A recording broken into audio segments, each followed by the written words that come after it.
I just don't see Quinton. Oh, I think I'm here. Oh, okay. There you are. Hi.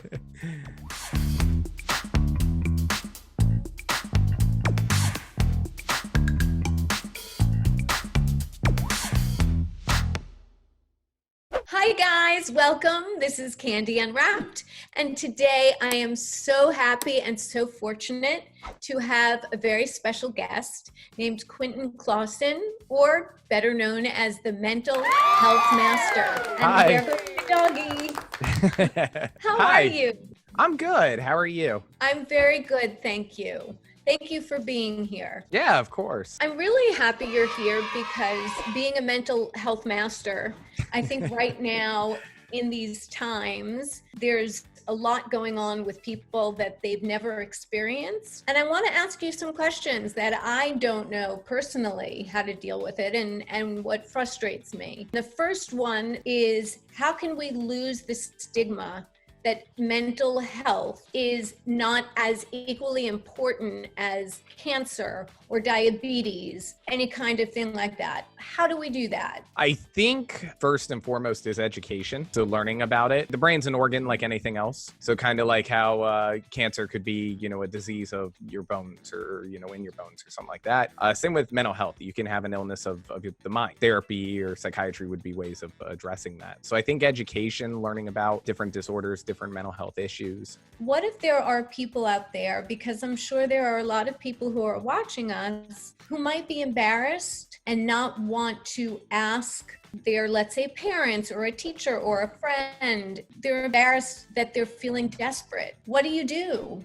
I think that's difficult because I think when it comes to mental health, that's probably one of the most direct things and most substantial things we can do is reaching out for help. I think that's one of the things that technology has really helped with. There's a ton of communities and support groups online to talk about mental health. I've started a Discord community just for that, just for people to have someone to talk to about their mental health or just related to things in general. So I think reaching out to those avenues, communities, online communities, there's local communities, those people tend to have experience with those topics and they tend to be more understanding and open if other people in your life aren't. But if there is somebody that is close to you that you trust and you're just unsure, sometimes taking that leap of faith can be worth it to talk to them about it. Yeah, taking the leap of faith. I mean, especially there are people that feel completely hopeless and feel like they're spiraling down and feel like it's not getting better. This might be a two-part question. One is, if you notice someone that you feel is acting not quite themselves,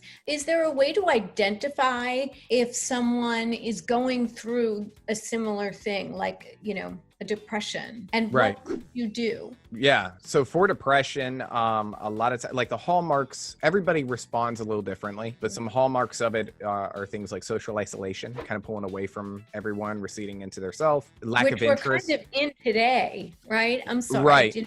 No, you're fine. Unfortunately, we're almost all the world is in isolation.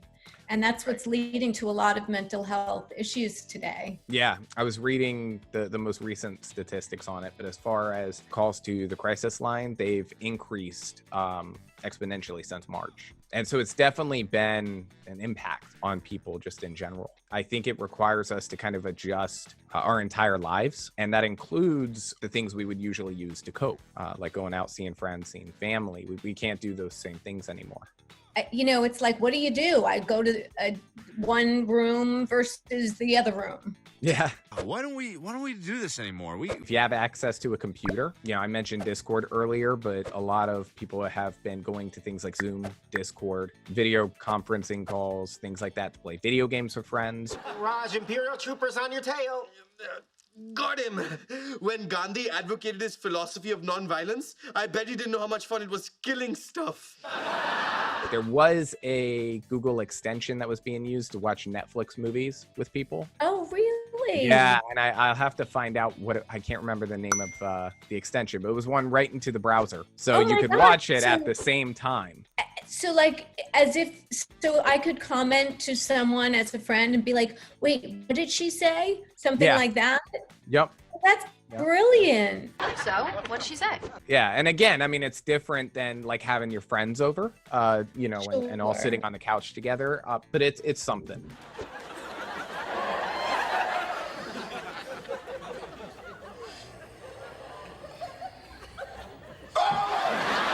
And sometimes it could just be the little things. I have coworkers who are struggling with, because right now we're working at home instead of going into the office, and they're struggling to separate work from home. Yes. And I actually had a coworker, what they do is they have incense. They will have different incense for whatever time of the day it is. So they have an incense for work. Wow. And an incense for home relaxation time. And that's for them how they kind of separate it. It kind of triggers that mental, okay, we're doing a different thing now. That's kind of genius. Yeah, it's I've heard a lot of good things. I'd love to say I come up with them on my own, but I don't. It's just stuff I hear from other people.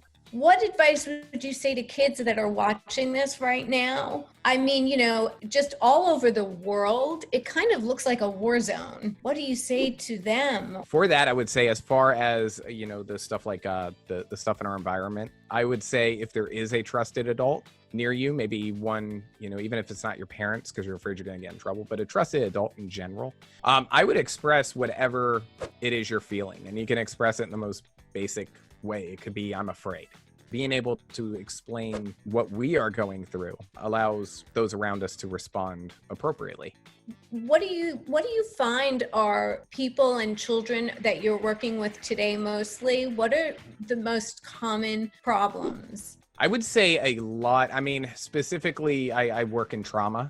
Oh my God. Yeah. And I would probably say, even though, it might be biased because I work in trauma, I would say that trauma is a big one. Part of that is kind of the stigma that can be associated, particularly men. We definitely, and it's changing now, but for a long time, our culture was very much kind of being open about feelings was associated with more weakness or femininity. There was a study actually where it showed that men actually feel emotions in a greater capacity than women. And where they came from that, what they basically thought from that is women have always shared feelings. Men tend to not. And so when they do feel something, they feel it very strongly because they tend to have to hold it in and it just kind of builds. Does that make sense? It completely makes sense.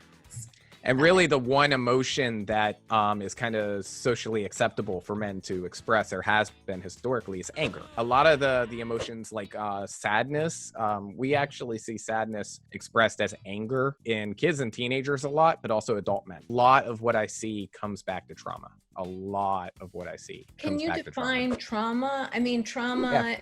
Trauma is just any disturbing experience that has a long-term impact on an individual. Trauma is very subjective. What could be traumatic for me may not be traumatic for you. Theoretically, if I was to stub my foot on like the coffee table, I could technically be traumatized by it. Just depends how I internalize that experience. That's so important for people to understand that we all feel certain things differently. If someone experienced something, it might be that they're okay with it, but it doesn't mean that someone else is not having a traumatic experience. Right. I think often that's why people are afraid maybe to say something because someone else is like, yeah, man, that was weird. Something like going swimming and in the ocean and there was a shark. Nothing happened. Someone could come out of that and just say, man, that was the coolest thing. I went swimming and there was a shark. And then someone else is like, I don't want to go to the toilet. I mean, like any body of water. I'm afraid of water. Yeah. You can't compare trauma. Because it's so extremely subjective, and you're right. And the good thing about trauma is if we address it, usually with therapy, there is a very low probability of there being a long-term impact to that individual, of them having to deal with it long-term. So speaking out. Mm-hmm. Yep, talking to someone, speaking out. And a lot of times, trauma, it's possible to process trauma without seeing somebody like a therapist. Talking to others. When we say process, we mean making sense of the event in a way in which it doesn't negatively impact you. So, that could be writing out what happened. Usually talking to other people is a big way. Self-care is a huge one. So long as we do that. Can you Can you expand on that? Yeah, self-care, I mean, in the general sense, is anything that makes us feel good. Feel good in whatever is occurring in our environment or with ourselves. It could be something as simple as playing a video game. It could be more complex, like, I don't know, lighting candles and taking a bath with bath bombs and incense. And To do something that you feel good. Yeah, Like, anything that kind of bring you to that calmness. unfortunately, a lot of people go through sexual abuse, and I'm bringing that up because I think it's important. I think Yeah. it's something that happens, and it can be a male too. You Right. know, it just doesn't only happen to females. Right. That's actually, I said I work in trauma. It's actually my specialty. I work specifically with Oh. kids who have experienced some type of abuse, physical, sexual, anything like that. All of our referrals come from DCF, Child Protection Team. And I think that is a big part of treatment. What you're mentioning is how do you trust anything when at such a young age, you know, and in development, children at that age, it's very important that they do trust. It's one of the developmental stages. So how do you now trust the world at all or anything in it? I think it's specific to each situation on kind of how you address that. I think a lot of it comes down to providing experiences in which that trust wasn't misplaced. For like a lot of kids, you know, having an adult in their life who doesn't do good things, who hurts them, having adults in their life that protect them and nurtures them, that goes a long way during that process. And then in therapy, you know, we kind of delve deeper into the rest, such as trust and things like that. For any kids who have experienced that, I think having an adult that is protective of them provides a stable environment. Preferably a caregiver. And when we say caregiver, we mean the primary adult caring for the kid.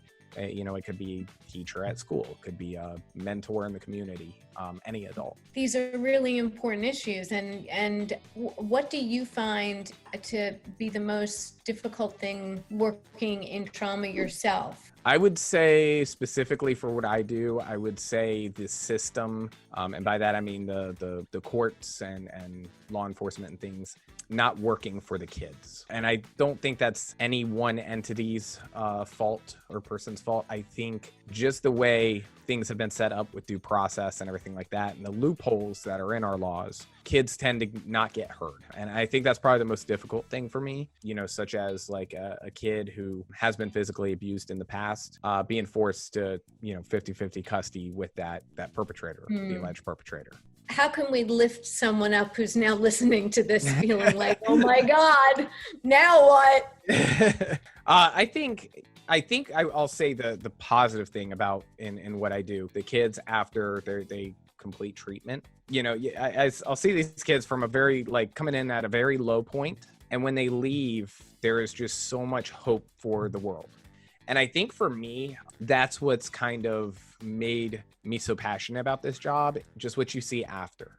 So what do you do if you sense that somebody is maybe not feeling right? How do we address things so that something really traumatizing does not happen? I think for anyone, it's going to kind of, the signs of someone having thoughts like suicide are going to vary. I think we tend to associate sadness with suicide a lot, and that's not always how people present. I think the biggest thing is, especially with friends, we tend to know our friends. If we kind of imagine our friends as having like a baseline of behavior of how they usually act, anything that kind of drifts from that baseline could be something to note. You know, some of the signs like social isolation, lack of interest in the things they normally like to do. You know, it could be anger, irritability. Anger tends to be a secondary emotion, especially when it comes to sadness, meaning anger comes after another emotion. Anything that's kind of off from the baseline of who they are could be something to note. And then if we notice that and we are worried, the thing I would suggest is to ask them directly. And if you are worried about something like suicide, to ask that directly, to say something like, have you had any thoughts of killing yourself? Have you had any thoughts of suicide? And I think it's such a jarring thing to kind of say, like it's such a difficult question to ask, but a lot of times, not always, but a lot of times when somebody is having those thoughts, they may not bring it up themselves, but when they're asked about it, they usually have been looking for some way of reaching out and they just haven't been able to find it. And so asking them so directly kind of opens that door, and all they have to do is walk through it. I mentioned earlier that, you know, sadness tends to be what we associate with that. You could also see the exact opposite. You could see an individual acting like everything is just perfect. Life is just absolutely great. They may present like everything's fine. Some people, when they kind of have a plan of what they're going to do and how they're going to commit suicide, they'll almost kind of feel relief. And so they will start to seem like they're in a better mood. And then I think in those moments, encouraging them to reach out to groups like the National Suicide Hotline.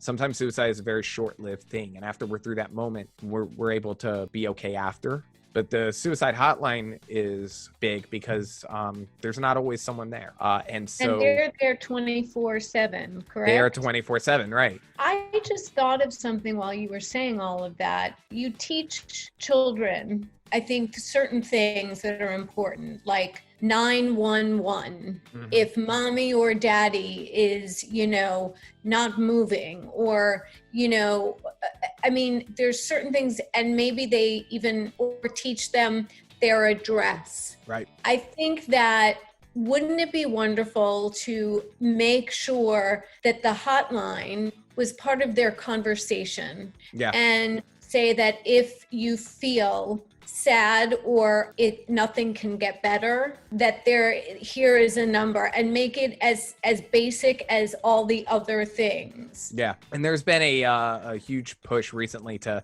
make the number like a 911 extension, just like three numbers. Oh, yes. So when you were talking about people overcoming certain things and writing a book or, doing all these things, can you tell me your best success story that you, I mean, it's hard, I know, but I don't want to leave I want to leave happy, because the world is scary, but it's good too. Right. Honestly, when it comes to therapy, I try not to take the credit, because it's like I said, it's really the person I'm working with. They're the one that puts in all the work. If I'm teaching anything, they're the ones who are open to it and who implement it in their life. So when I see this stuff, it's all them. But I think, like for me, it's the little and the big things, especially with working with teenagers. I like the saying, like, always doing your best, because everybody's best is different. So your best may seem really, really small, but if it's your best, that's awesome. So like my success stories could be, the client who's been so depressed, they've been bedridden, they got up and took a shower for the first time in weeks. To me, that's huge. And that's the biggest success. It could be one of my younger clients writing a comic book about how he's a superhero. My God. All coming back. That. Yeah. All coming back to, him overcoming this trauma he had been through. I think when it comes to that, a lot of it is noticing the big and the small. I got to go skateboarding today. That was huge for me. I love skateboarding, and it's such a small thing, but it was huge. And I like to try to do that with my clients too, noticing the small things. I think the small things lead to the bigger thing, right? Yes. It's people like you. I know that you say you don't want to take credit, and I do think it's someone, these people need to be brave and open, but they do need someone who is educated on how to talk to them. Thank you. And how to speak to them. And that is why we need people like you and your YouTube Mental Health Master, correct? Yes.